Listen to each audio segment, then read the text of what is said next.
the PS5, the Nintendo Switch, the Xbox Series X, and a gaming PC. If you could only have one, which one should you get? Let's find out.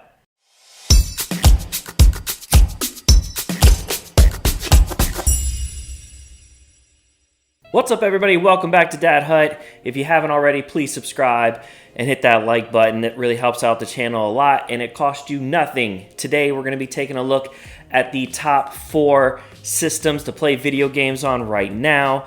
And I'm going to kind of just give you my opinion on which one I think you should get if you can only own one. Again, this is my opinion. So you know something about opinion videos. Leave yours down in the comment if you think it's something different. Again, this is just my opinion on if you could only own one. I think you should own all 4 if you can get it, if you're lucky enough.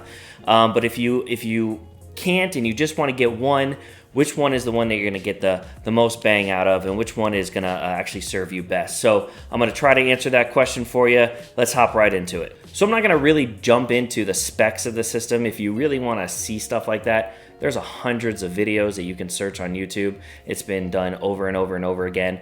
This is going to be strictly about which ones I think are the best to get if you can only own one. And I'll try to put them in order 1 through 4, and I'll do the best I can to my opinion. Okay, so coming in 4th, and by no means is it a bad system to have, but I'm going to say the Nintendo Switch is going to be 4th on that list. It's a great system. All these systems are great. But when it comes to just by itself, it's the only one that you can have. You're very, very limited in the actual selection of games that the Switch can actually play. There's a lot of third-party games that the Switch cannot run. It's not powerful enough. And there's also some that just don't even put games on the Switch. EA, for instance, does not put any games on the Switch. So that means no sports games are going to be coming to your Nintendo Switch. A lot of your Star Wars games are not coming on the Nintendo Switch. So while the Switch is great, it's very portable. It's just, a fantastic little system. It's definitely more geared towards kids. If you have kids, you might want to bump this up on your list, or if you travel a lot, you're on a plane, or you take a train or subway in, maybe the Switch is going to actually be better for you because you're constantly traveling and you can have this on you wherever you go. But for me, it's a little too restrictive as far as what games come out. I rarely play it. The kids play it more than I do. And if there's a game available on any other system, I'll usually get it there before I get it on the Nintendo Switch. That being said, the greatest game of all time, in my opinion, is on the Nintendo Switch, and you have to play it through Nintendo, and that's Zelda Breath of the Wild. Even though that game's on there, I'm still going to put the Switch at number 4, just because it lacks the third-party games and these AAA games that are just bangers on other systems that you just cannot play on the Nintendo Switch. But that might be different for you. Again, if you have kids, or if you travel a lot. Okay, coming in at number 3, don't hate me Xbox fans, but the Xbox Series X. It's a great system. Again, I totally think it's worth it. You should get it if you can, but I wouldn't get it ahead of a PS5 or a PC.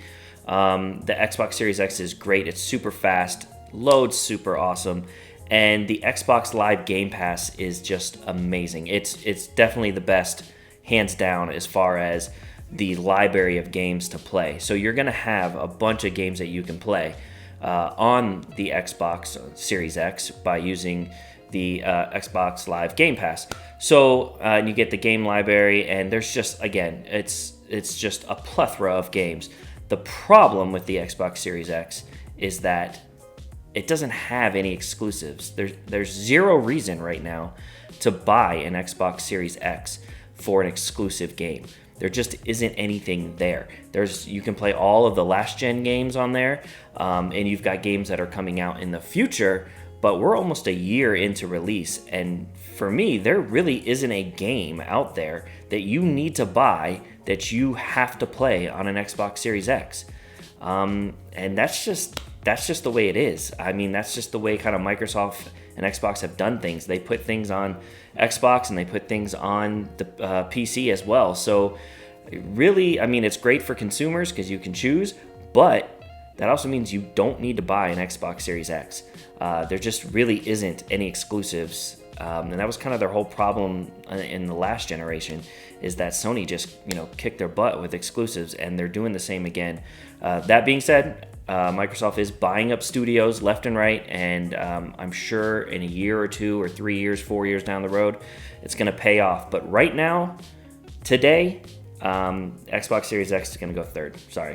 Coming in at number 2 is the PlayStation 5. Yes, the PlayStation 5 is awesome. It is amazing.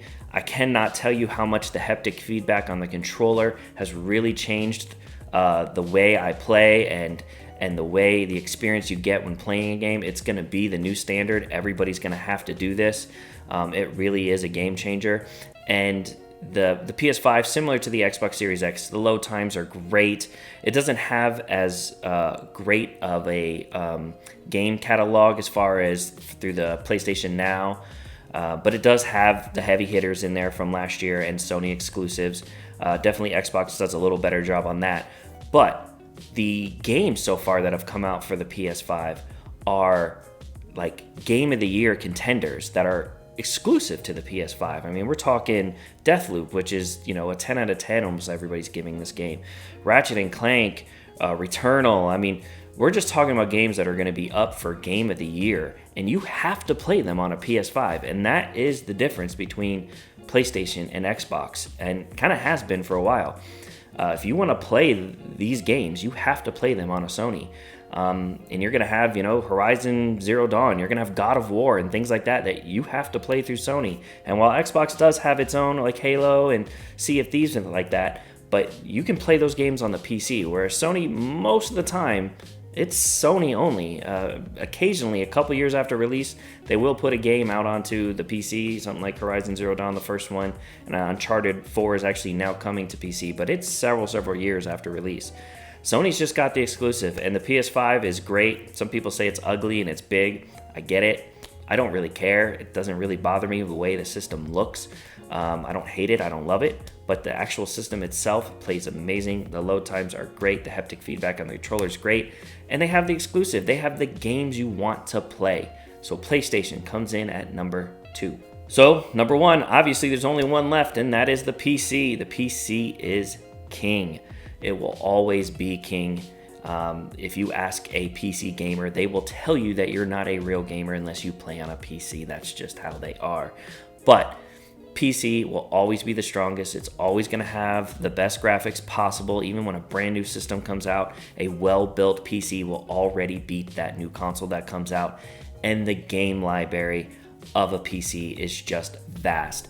Most games that come out for your Xboxes and your Sonys and your Nintendos, unless they're first-party exclusives, they're coming out on the PC.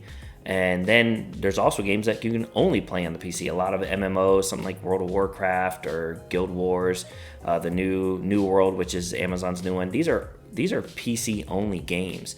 And, PC is just the powerhouse and always will be the powerhouse. I personally don't really like playing keyboard and mouse style, but you can connect controllers to some of these games and play them.